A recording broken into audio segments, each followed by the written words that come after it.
Minyak naik, elektrik naik. Reformasi atau reformati rakyat.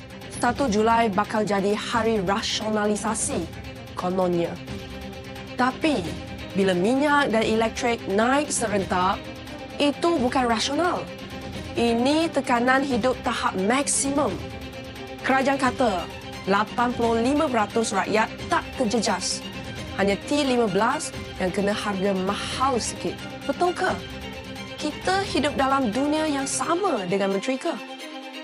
Siapa T15? Isi rumah gaji 13,000 di KL tu kaya sangat ke? Bila anak 3, rumah sewa 2,500, barang dapur makin mahal.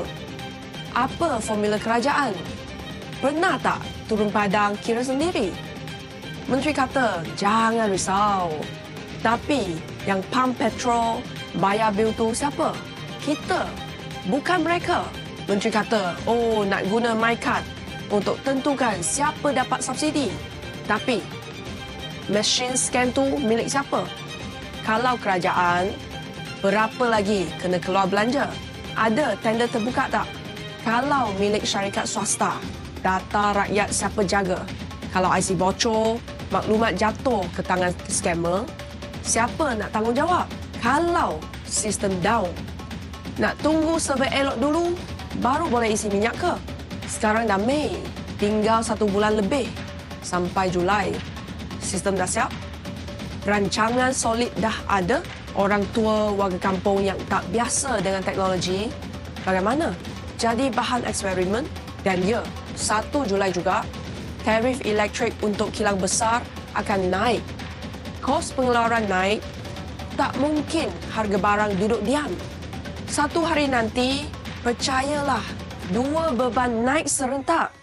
Itu bukan rasionalisasi. Itu hukuman ekonomi. Yang paling terkesan, tetap golongan M40. Tak cukup miskin untuk bantuan, tak cukup kaya untuk selamat. Akhirnya, yang terhimpit mereka dan anak-anak. Kami tak tolak reformasi, tapi buatlah dengan otak dan dengan hati.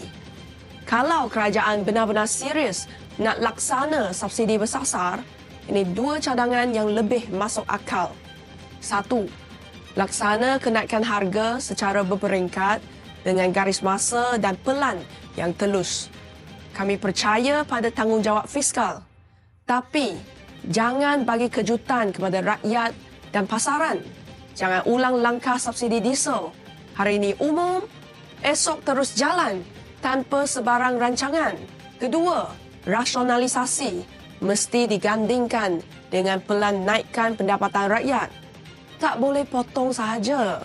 Tapi rakyat tak ada cara nak tambah pendapatan. Buatlah polisi yang lebih business friendly supaya ada lebih banyak peluang pekerjaan dengan gaji lebih tinggi. Pukasa PKS dan bantu golongan B40 dan M40 melalui pendekatan cukai dan latihan kemahiran yang praktikal.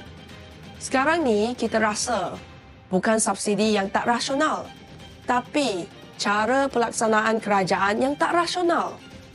Reformasi ni untuk siapa sebenarnya?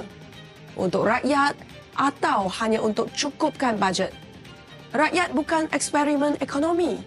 Jangan jadikan kami mangsa reformasi separuh masak. Jangan terburu-buru untuk melabel saya tim rakyat.